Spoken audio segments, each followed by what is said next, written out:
It's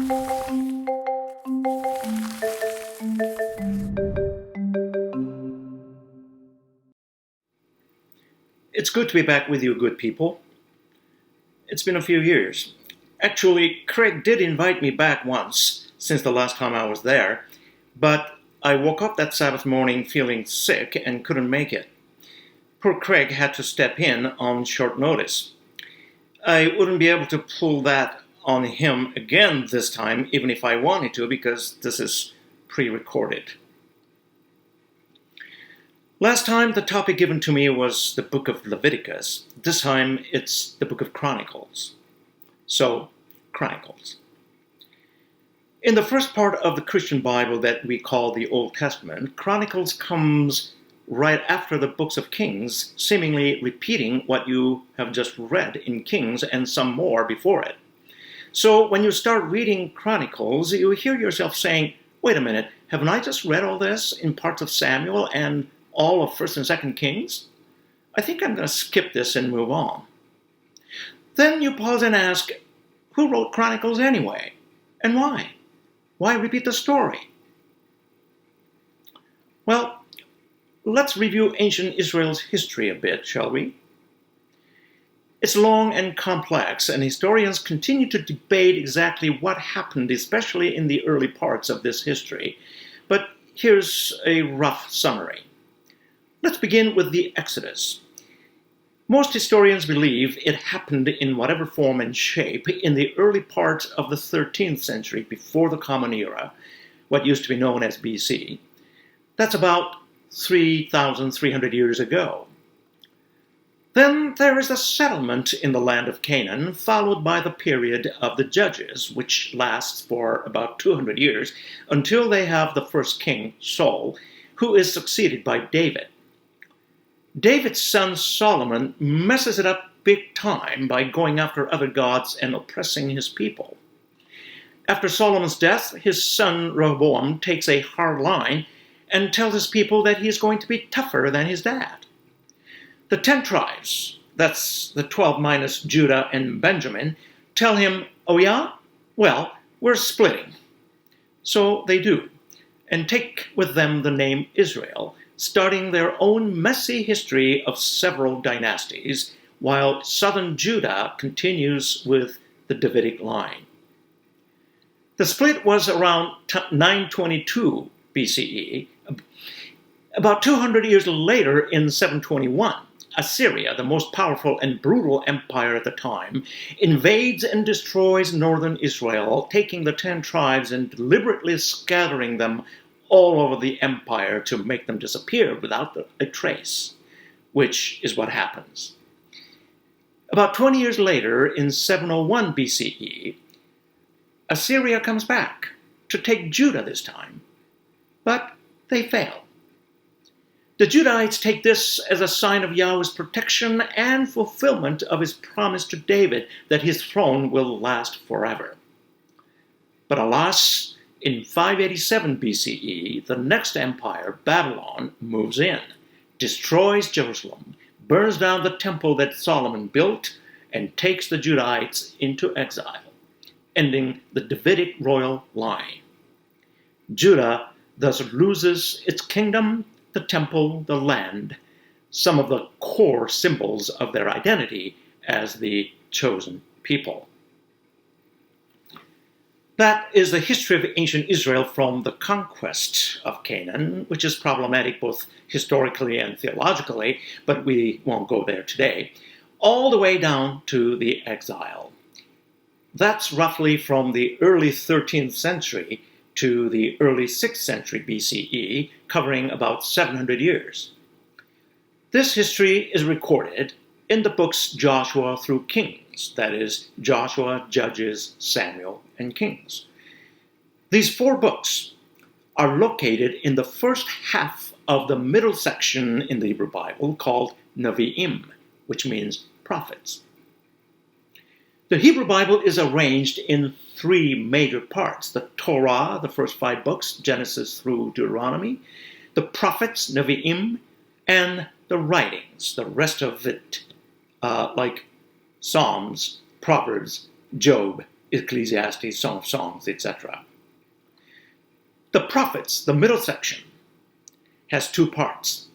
The historical narratives, Joshua, Judges, Samuel, and Kings in the first part, and the collection of the prophetic books in the second part, the 15 prophetic books like Isaiah, Jeremiah, Ezekiel, Amos, Micah, etc. The people who arranged the Hebrew Bible canon this way, before Christians rearranged it in their own Bible, didn't tell us why they included these historical books, Joshua through Kings, in the section they call the prophets. Now, most of the 15 prophets were active during the period covered by those 4 historical books, and that may be one of the reasons. Another, probably more important reason, however, may lie somewhere else. How many of us believe that historical writing is purely objective, just stating facts as they occurred? I'm not talking about historical fiction, but actual historiography, history writing, the kind we see in our history textbooks. I often play this illustrative game with my students. I give them a biography of my life. I start with birth dates of my biological parents, my adopted parents, and me, of course, and the events that follow my birth until the day I'm standing in front of my students. I can fill up the entire blackboard no problem because I can be pretty narcissistic. Then I ask them this question. Now, you know everything there is to know about me, right? Of course, it is a rhetorical question, and they know it, which is why they chuckle and say no. And they're right. I leave out infinitely more material than I fill up the board with.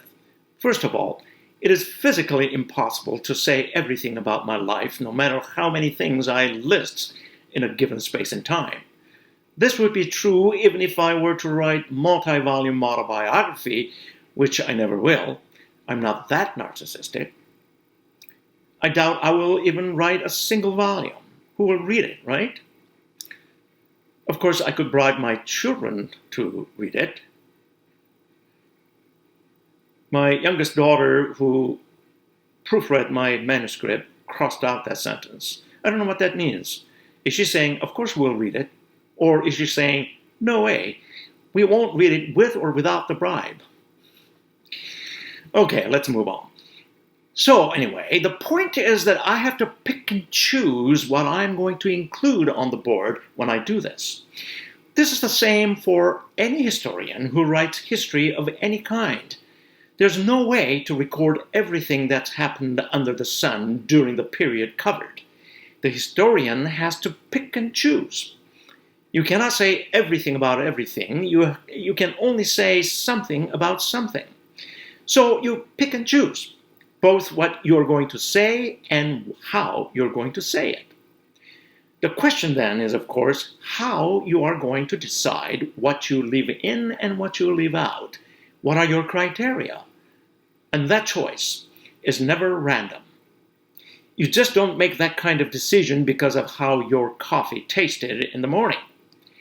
It is always an intentional and methodic decision whether or not the historian is conscious of it.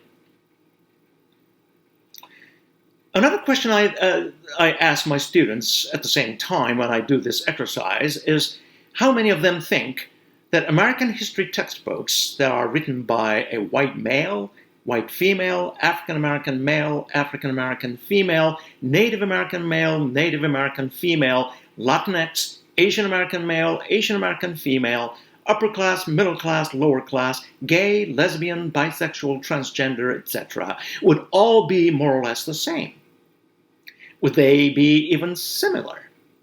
Of course not. The social location of the historian, which is a complex montage of just about everything humans experienced in their lives, determines the scope and the character of their history books, no matter how hard they try to be objective. No history book is ever written objectively, which is why hardly any historian today claims objectivity in their writing. Every historical writing is written from a particular perspective, both conscious and unconscious. The same was true with those historians who wrote Joshua through Kings. They did not write everything that happened during that period. They didn't even try. They couldn't have even if they had tried. Nor did they write an objective history. They didn't even try. They didn't pretend that that's what they were doing. They had a perspective, an agenda, and they didn't even try to hide it or apologize for it. Okay, then, what was their perspective, their orientation, their agenda? Martin Noth, a German Old Testament scholar in the mid-20th century, proposed a theory that still holds sway. He believed that the final version of Joshua through Kings as a unit of historical narrative tried to answer an excruciating question. Why have we lost everything and ended up in exile? What happened to God's promise to Abraham and David? Has Yahweh reneged on his promise? Has he abandoned us? Is he breaking his end of the covenant? This was not an academic or abstract question. It was a painfully existential question. The answer? We have messed up. It is not God, but we who bungled the deal. Martin Noth further observed that the way books are arranged, more specifically the fact that the historical narrative of Joshua through Kings comes right after the book of Deuteronomy, the last book of the Torah, is making a statement. What is that statement? The book of Deuteronomy serves as the introduction to the historical narrative that follows. How so? Well, Deuteronomy lays out all the instructions of what Israel is supposed to do in the land that they are about to enter in order to have peace and prosperity there with divine blessing. Remain loyal to your liberating God and take care of each other in your community. But this they clearly did not do, as the historical narrative that follows shows. So Professor Noth came up with the phrase for the historical narrative of Joshua through Kings: Deuteronomistic history. Deuteronomistic history. It is not a randomly put together story or set of stories. Rather, it is a history written from a certain perspective, namely, perspective of failed history, seen through the lens of Deuteronomy. We did not do what the book of Deuteronomy lays out for us to do, and we are in the dungeon as a result. We, therefore, have only ourselves to blame for our demise. In other words, Joshua through Kings is not just a factual history, but a self-critical statement of why their history has failed. Not an objective description, but an interpretive narrative of what has happened. Now, it's not as if no one has warned them. They've had plenty of warnings. Who are the ones who gave them the warnings? The prophets. Those 15 fellows whose oracles are collected in the second half of the middle section of the Hebrew Bible called the Nevi'im, and other prophets. It might make sense, therefore, to call this history a prophetic history. Maybe that's why the final editors of the Hebrew Bible placed this historical narrative in the section with the overarching title, The Prophets, Nevi'im. It's a history written from a prophetic perspective. Let's go back to our review of history that ended in the Babylonian exile, which is where the Book of the Kings ends. The Babylonians do one thing differently from the Assyrians who destroyed northern Israel in the 700s. The Babylonians allowed the exiles to stay together, so they managed to remain as a distinct group as a result. About a half-century later, when the empires changed hands one more time, Cyrus the Great, the Persian Empire, who inherits the exile, so to speak, issues an edict in 539 BCE, allowing the exiles to return home. Our Jewish friends and neighbors in today's world are the descendants of these returnees and those who remained in Palestine, mostly the peasants and the poor, whom the smug Babylonians did not bother to take to begin with. Now, the Jewish community, with Cyrus' edict and financial support, rebuilt Jerusalem, and the temple, known as the Second Temple, finished in 515 BCE, about 70 years after the exile of 587. The Second Temple, as we know, is destroyed again by the Romans about 6 centuries later in 70 Common Era, after Christ, that is. But we're not there yet, and our review will not go there today, except to insert a footnote that it is this Second Temple where Jesus lingered as a boy, getting his parents worried. It is where he chased out the merchants and the money changers, and this is the one that he said he would rebuild in 3 days if destroyed, whatever he meant by that. Now, Chronicles. Chronicles was written more than a century after the Second Temple was finished. The Deuteronomistic history, Joshua through Kings, in its final form, the one we just reviewed, begins with the last days of Moses, if you account Deuteronomy as its introduction, and concludes with the fall of the nation, the destruction of the temple, and the exile of the people.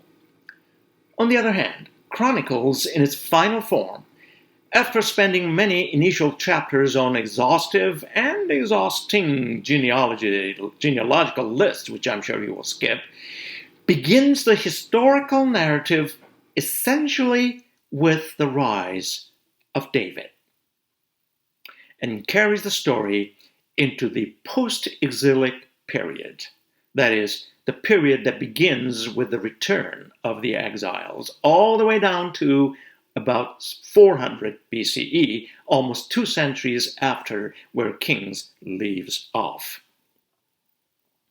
There's no question that Chronicles uses 2 Samuel and 1 and 2 Kings as its primary sources. Sometimes it excerpts entire passages from these sources. But of course, the whole book is not the same as its sources. As is the case with the Deuteronomistic history, the Chronicles narrative has its own unique perspective that is different from the earlier version of history as we have it in Joshua through Kings. The obvious question at this point is, then, what is that new perspective? While Joshua through Kings answers the question, why has our history failed, by emphasizing the failure of the kings and the people to listen to the prophets and stay on the course of Deuteronomy, namely loyalty to their liberating Yahweh and social justice of taking care of each other, especially the poor and the marginalized. Chronicles pivots around the proper care of the temple. Yes, the temple. More specifically, the problem of failing to properly maintain the temple ritual. Apostasy, worship of other gods, and other cultic irregularities have led to the disaster of national demise and exile. So for those who wrote Chronicles, the primary role of the king is to provide for the temple and its service, like building the temple and supporting its establishment. The proper functioning of the temple service was much more important for Chronicles than political issues like social justice or national independence. Its central ideology is temporism or sanctuarism. I invented those words, but I think it's a fair description. Central to the identity of Israel is the temple and the proper worship that takes place in it. It's not that the temple is not important in Joshua through Kings. It is very important, but not to the degree or in the same sense as in Chronicles. So, Chronicles represents a fundamental revision or reinterpretation of Israel's history. It is written with a singular conviction that Israel is called primarily to be a worshiping community, and the center of that community is, naturally enough, the temple and what happens there. And interestingly, David figures prominently in this revisionist history. David is depicted as primarily the one who organized Israel as a worshiping community. It is David who made Jerusalem, the holy city, his religious capital, who conceived the building of the temple, organized the music of the temple, and assigned the Levites and their duties. He is the temple man bona fide. No one tried harder than those who wrote Chronicles to embellish David as the champion of templism, and therefore the most important historical figure in their view, messianic even. To accomplish this feat, Chronicles puts a halo around David's head by virtually eliminating all the sad and ugly stories that surround him and his family. No story of David as an outlaw in the early days, no story of his adultery with Bathsheba and murder of Uriah, no story of Absalom's rebellion, no messy and bloody history of court intrigues. And so, according to Chronicles, David is a man of the purest motives, engrossed to the very last minute by a dream of the future temple. Quite a different take from the other history that we reviewed. And here's probably the most interesting part. Ezra and Nehemiah narrate the events that take place after those narrated by Chronicles. In fact, Ezra opens with virtually the same lines that Chronicles ends with. Thus says King Cyrus of Persia, Yahweh, the God of heaven, has given me all the kingdoms of the earth, and he has charged me to build him a house at Jerusalem, which is in Judah. Whoever is among you of all his people, may Yahweh his God be with him. Let him go up. But those who organize the canon of the Hebrew Bible places Chronicles after Ezra and Nehemiah. Not only that, they in fact place Chronicles at the end of the entire Hebrew Bible.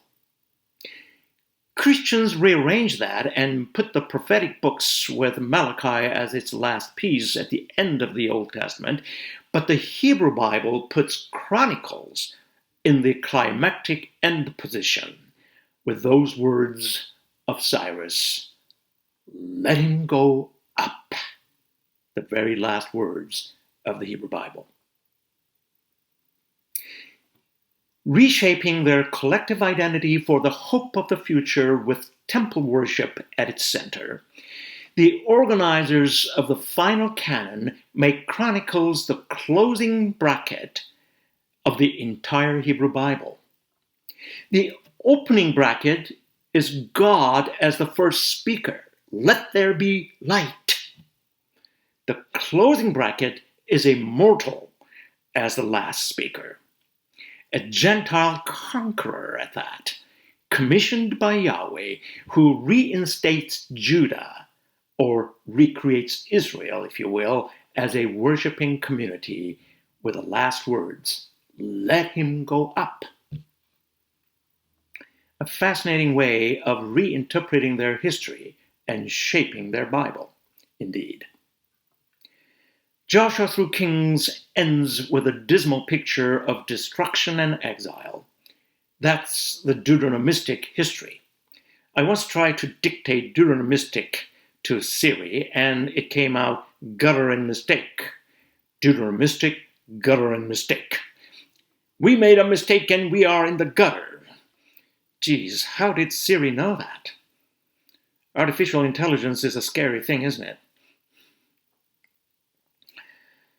Whereas the Deuteronomistic history ends in the gloom, Chronicles and the Hebrew Bible end with a cautious hope of the templestic history. My phrase, but again, a fair description. Different times, different circumstances, so, not surprisingly, different perspectives and two different interpretations of the same history. I'm not here today to evaluate these two historical narratives and their perspectives. Which is more correct account or better interpretation? Which is closer to truth, etc.? These are probably the wrong questions anyway. As Oscar Wilde once wryly put it, truth is rarely pure and never simple. I said at the beginning that the history of ancient Israel is long and complex. This is what I meant by it. Not just that it is a long history with a lot of convoluted turns, but its interpretive accounts are also long and complex.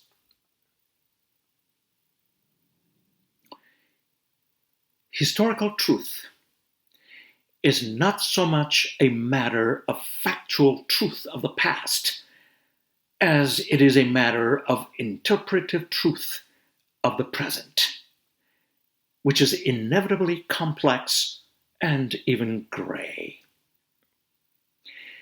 A prominent contemporary theologian, Cornel West, who happens to be an African American, said recently, "America is a failed experiment." He was not playing the role of a doomsayer, quite the opposite. We may agree or disagree, partially or completely, but not very many of us would disagree that this is indeed the time to ask if we agree with Cornel West. Nor would we disagree that our past and present reality is full of ironies, paradoxes, and contradictions, as was that of ancient Israel. And as Detective Benoit Blanc puts it in the recent mystery movie Knives Out, the complexity and the gray lie not in the truth, but what you do with the truth once you have it.